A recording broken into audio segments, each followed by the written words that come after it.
Hey everybody, we've got another demo flight today. Working Title's just released its 0.9.0 version of the CJ4 mod.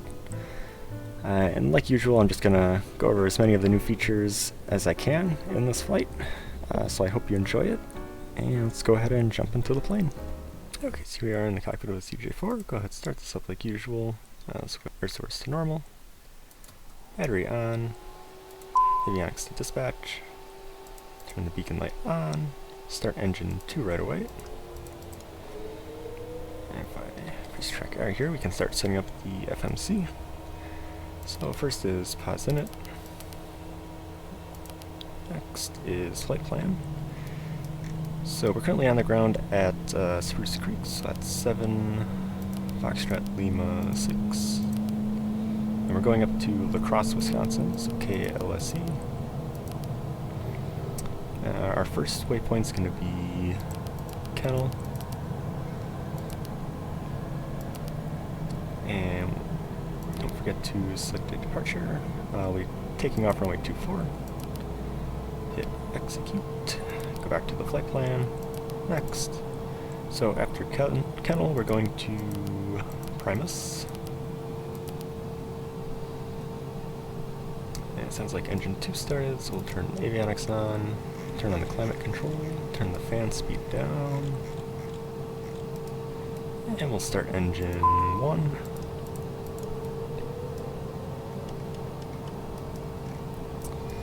So from Primus, we're going to be on the Quebec 89 airway up to Atlanta.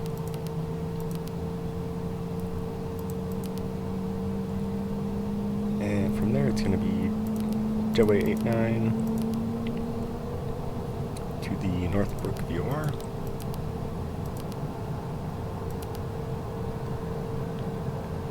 And from Northbrook, it's going to be Jetway 90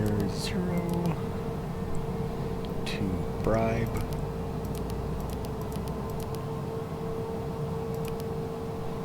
And the final waypoint is going to be Cyber.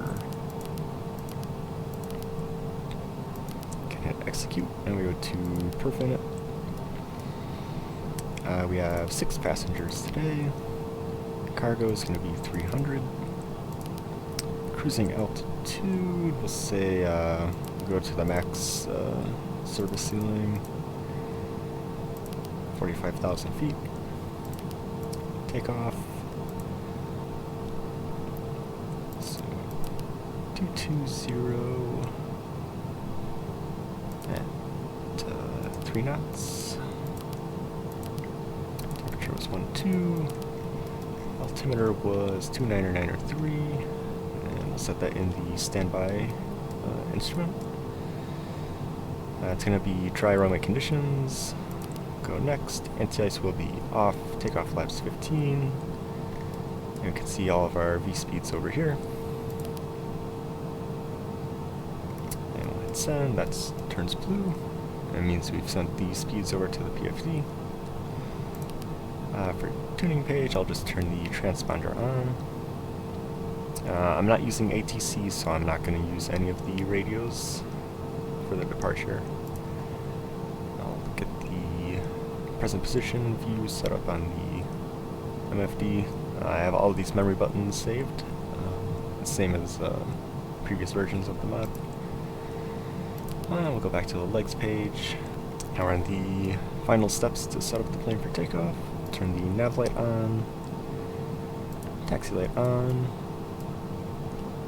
For our PFD, we're going to go down to config, and I'll turn on the AOA display on the left side here. There's also a new feature with version 0.9.0. We can change the flight director style, so if we turn the flight director on, usually it's going to be in V-bar, but you also have the option to change it to the crossbar pattern, but I prefer the V-bars, so I'll leave it like that, and it should be persistent across flights. So we can back out of that, and because I'm not using ATC, I'll just set the altitude pre-selector up to 45,000. For trim, just move it into the green area, like so. And we should be good to taxi. So take off the parking brake and taxi to runway 24.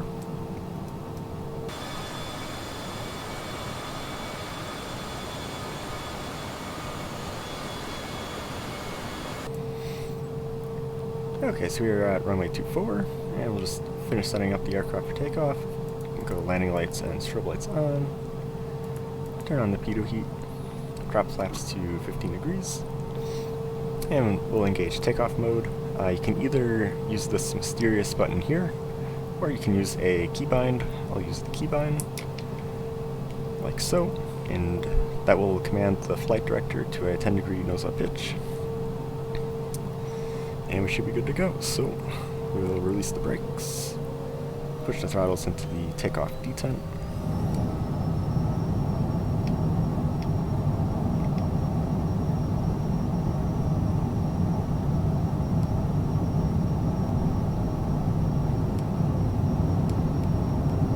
Okay, there's rotate. Go gear up, there's V2, V2 plus 10. So we can bring the flaps up. And now we'll just pitch to the flight director.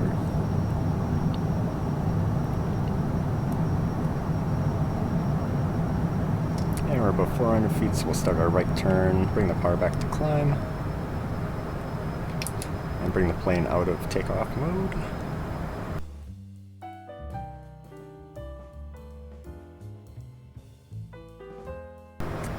Alright, so now we'll pretty much set up an intercept course to our first waypoint. So I'll engage the autopilot and sync the heading, and we'll fly this up to the course line. And we can actually leave the plane in pitch mode now until we get to 240 knots, and we can control the pitch with the vertical speed wheel. So if we spin it towards the down arrow, or I should say the up arrow labeled down, you can see it's going to start pitching the nose down. And same thing if we scrolled it the other way, it would pitch the plane up. And you can see we're pretty much intercepting the track from the airfield to our first waypoint, so we'll switch over to nav mode.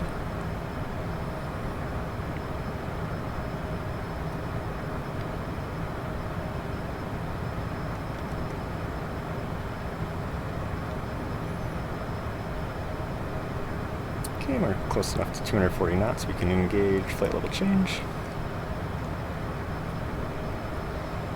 And pass up to 10,000 feet, we'll take off the landing taxi lights.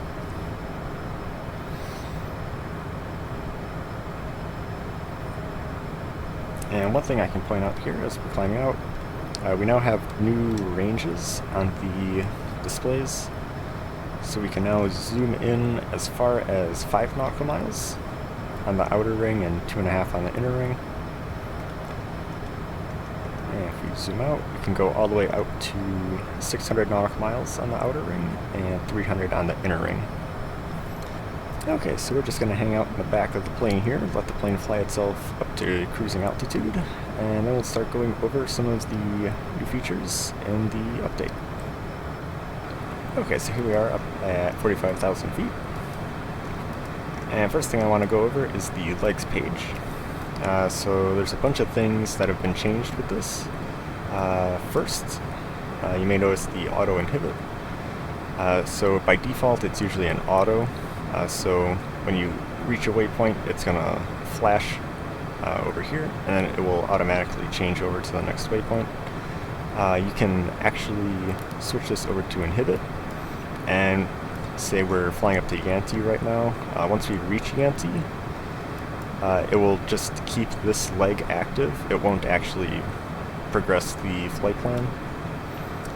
So we could do it manually that way, and that's good for like if you're flying a back course or a procedure turn.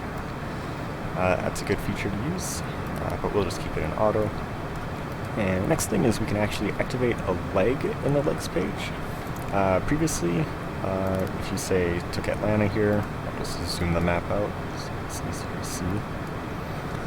So if we took the Atlanta VOR, dropped it into this magenta line, we would then go direct to Atlanta. However, the new thing that's been added is that we can instead drop the Atlanta VOR into the blue section.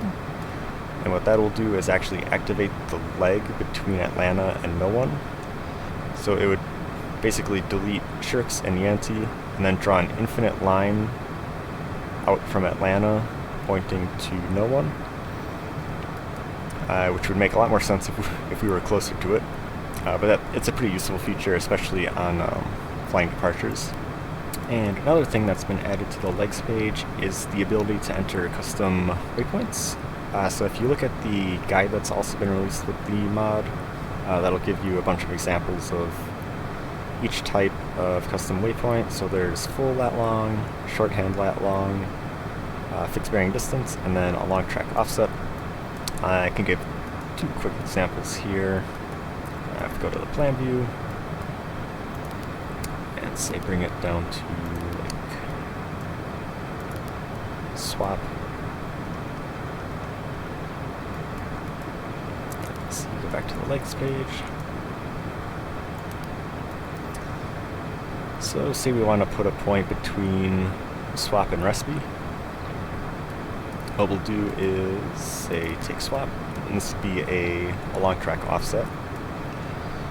Enter a dash, and then say minus. Let's see, between swap and recipe is going to be 62 miles, so we'll say 31 nautical miles. And just give it a name, say bandit. Enter it there, and you can see we have a fix between swap and recipe with the custom name that we've given it. Additionally, you can do fixed bearing distance. So say instead of going to swap, we wanted to divert around it to the west. So we could take swap and give a bearing, so say just 270. Enter a slash. We'll say about 100 nautical miles. Enter another slash, give it a name. Say woof. And we can do that. And if we say like delete, swap, you can see we now have basically a way to divert around waypoints. So you just go recipe, woof, and then up to this IIU VOR. And another really big thing that's been changed is the flight model of the plane. So you can see we're up at 45,000 feet, and the plane is not bouncing around like crazy. So they pretty much got rid of that like invisible permanent turbulence effect on the plane, which was really bad if you're flying over mountain ranges. The plane would basically be borderline overstressing the airframe all the way up at like 45,000 feet. They really did a good job with getting rid of that like permanent turbulence effect. And that's all I had to go over for the cruise portion of the flight. Next up is going to be holds. We're going to wait until we are on our approach to go over that. So we're just going to sit here. Still got almost 900 miles to the airfield, so I'll cut the video here and come back once we are ready to plan a hold. Okay, so we're getting close to our top of descent. I don't have any constraints in the legs page yet, which is why we're not seeing the top of descent marker here. So what we're going to do is select an approach. I've been monitoring the winds during the whole flight, and winds have pretty much been stuck at 360. So we'll plan on the RNAV to runway 36, and take the Pukurna transition, hit execute, and we'll get a discontinuity. And we'll pretty much just fly, if I change the map here. And we'll pretty much just fly direct from Cyber to Pukurna. So join that up by selecting Pukurna and dropping it into the discontinuity. Execute. There we go. And what I'll do is I'll end up planning on a hold at Pukurna. So to do that, we'll go to Index, Hold. Now we select from our lice page which fix we want to hold at. So in our case it's going to be Pikerno. We'll select it and then drop it into this line here. And it'll bring up the legs page. So you'll see the fix we're holding at is Pikerno. It's currently a direct entry. We don't have to worry about the hold speed at all, or the quad radial. So our inbound course by default is going to be the course from Cyber to Pikerno. But for this hold, according to the chart, it's going to be 360 degrees inbound, and it'll be a right turn. If it was a left turn, you would just select L. So go ahead and put it in like that. And then for leg time, it's going to be 1 minute, distance 7 miles, that's fine. You can also change this if you want, so you could say like, you want to do a 10-mile leg distance, 4 miles. But for us, we'll just do based off of time, so 1 minute. And last thing we have to do is hit execute. There we go. So now if we zoom in on the map, you can see it's now put this track around Pikerno. Now we can go back to Lex page, and we're now set up for our approach to La Crosse. I'll take the plane up to the top of descent and fly it down to just before the hold, and be back shortly. And one more thing I forgot to mention, I'll just show it here real quick, is that in the direct page, we've now have this nearest airports feature. So you can now select a minimum runway distance, and then it'll show you the nearest airfields that will meet that requirement. So say we need an airfield with a 6,000 foot runway. You can enter it like there, and we can see nearest airfields within 300 nautical miles are going to be ORD, so O'Hare, and this Gulf Yankee airfield. So nice little feature if you do like simulated emergencies or you have to divert. Nice little feature to play around with. Okay, I'll come back once we're starting our hold.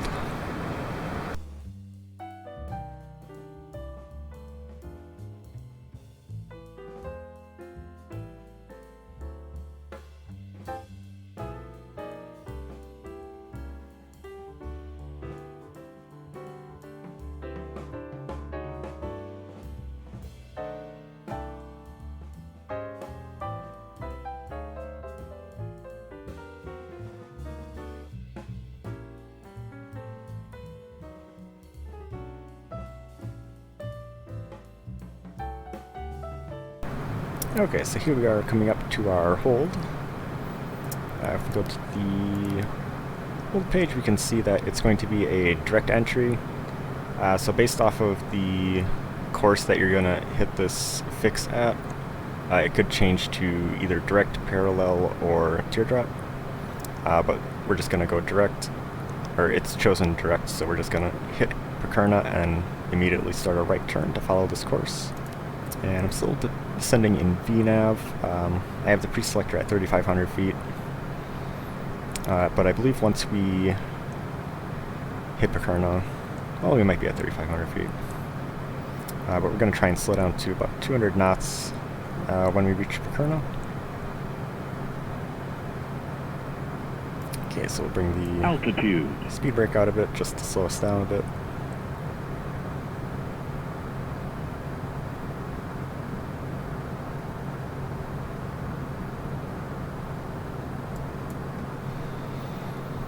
Go. And the altitude was just letting us know that we're now within 1,000 feet of our pre-selector altitude.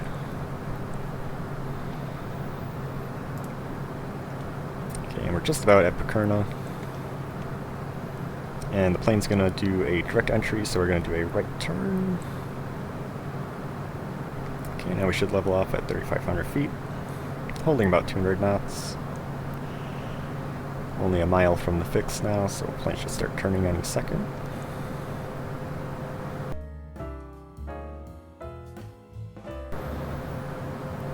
There it goes. So now the plane's going to start a right turn.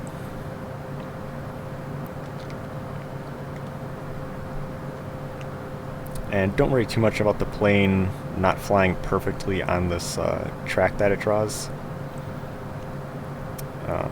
It's not really meant to fly out along this track, it's just going to give you the correct courses and the correct turns.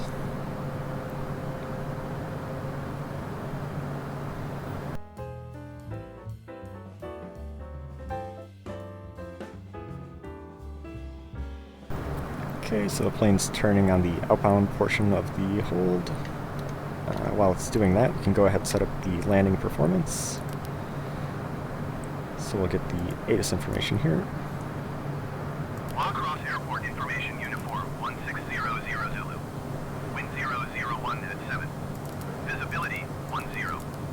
Sky condition, few clouds at 800 feet, few clouds at 4,200 feet, few clouds at 11,800 feet. Temperature -4. Dew point 10. Altimeter tree 0.41. Visual runway tree 6 in use. Landing and departing runway tree 6. VFR aircraft say direction of flight. All aircraft read back hold short instructions. Advise controller on initial contact you have uniform. Okay, so we have our landing performance in there. We can also set up our minimums. So if I check the approach plate, we've got a minimum of 953 feet.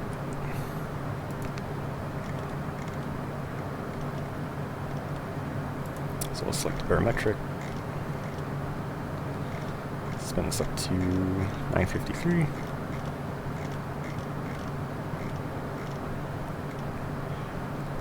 We'll just keep it at 950.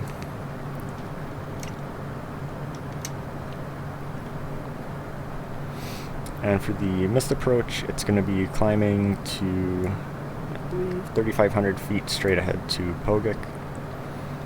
So once we straighten out here, we'll just sync the heading.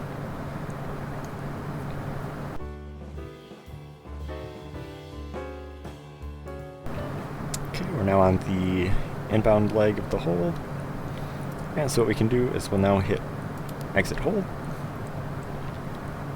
You can see it says exit armed, so it's just going to keep flying the hold until it reaches Bakurna. Also throttle back, and I'll spin the altitude pre-selector down, so we're not blocking the VNAV system.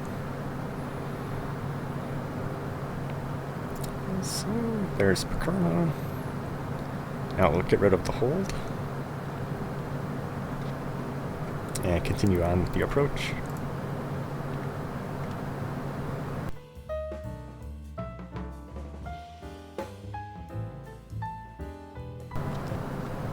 Okay, we can see our vertical path snowflake coming down. So go ahead and drop 15 degrees of flaps. And also get the gear down.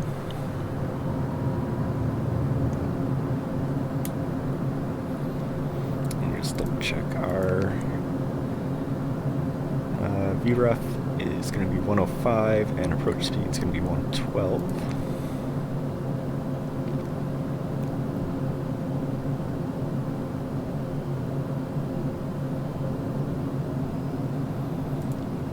Okay, yeah, looks like VNAV didn't catch that, so if it misses it, just recycle the VNAV button.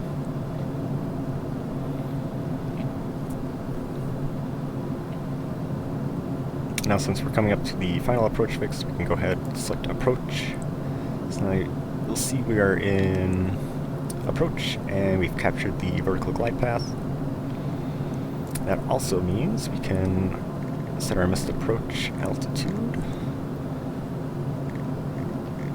of 3,500 feet. Altitude.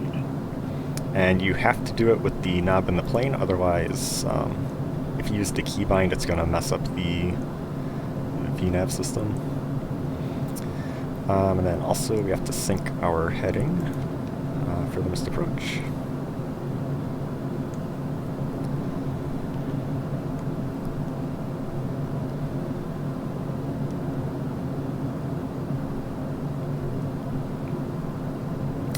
We're about 2,000 feet AGL.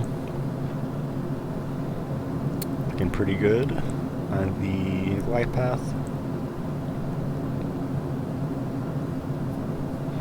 And we're now passing our final approach fix, so we're now going to descend down to minimums.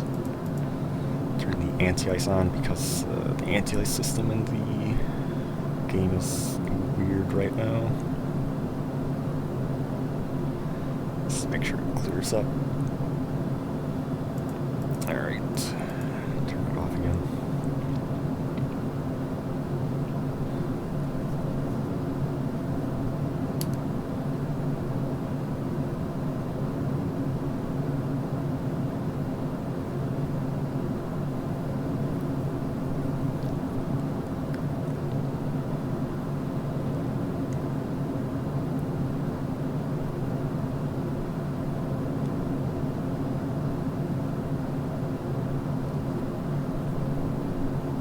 We're below 165 knots, so we'll drop flaps to 35 degrees and start slowing down to our approach speed of 112 knots.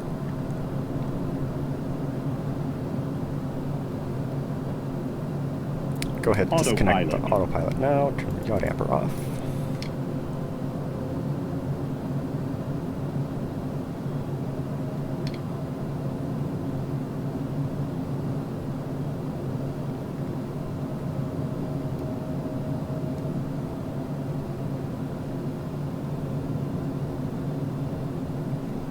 And one thing with the new flight model is that the plane should be a lot less floaty once you get close to the ground effect zone.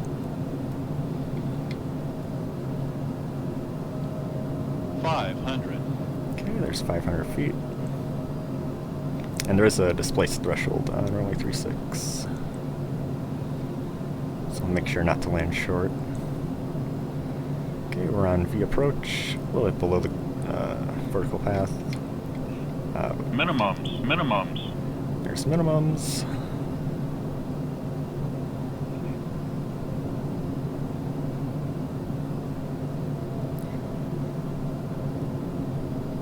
Okay, now we can start slowing it down. Try and get VREF over the threshold of the runway. I'm going to be a little low just because I don't want to taxi as much.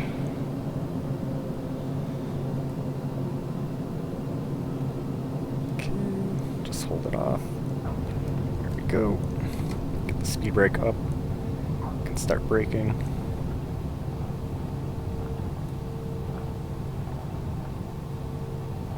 And we can actually make the taxiway here on the right.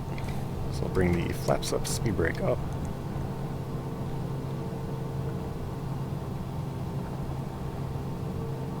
Just make a turn here. Whoops, hit the brake there. I'll turn the pitot heat off, and strobe light and landing light off.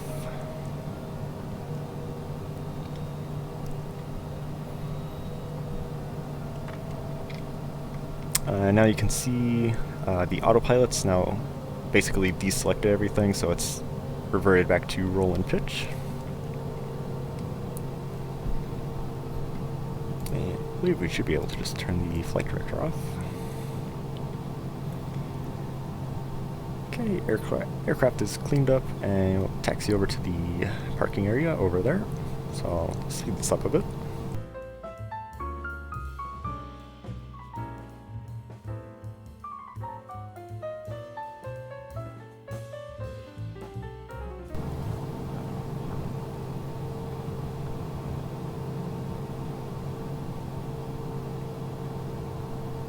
Okay, so we'll stop here. Get the parking brake on, turn the air conditioning off, probably turn the lamp or taxi light off so we don't blind people. Now I get avionics off. I'll just spin the panel brightness knob down. We can turn off engine 2, engine 1. The plane's gonna, or the game's gonna bring that up. Close the guard, and then we can just turn the battery off. And that is it. And so that's all I got for this demo flight today. I tried to cram in as many of the new features as I could. So if you have any questions, I'll do my best to answer them in the comments. So I hope you enjoyed the flight, and I'll see everybody next time.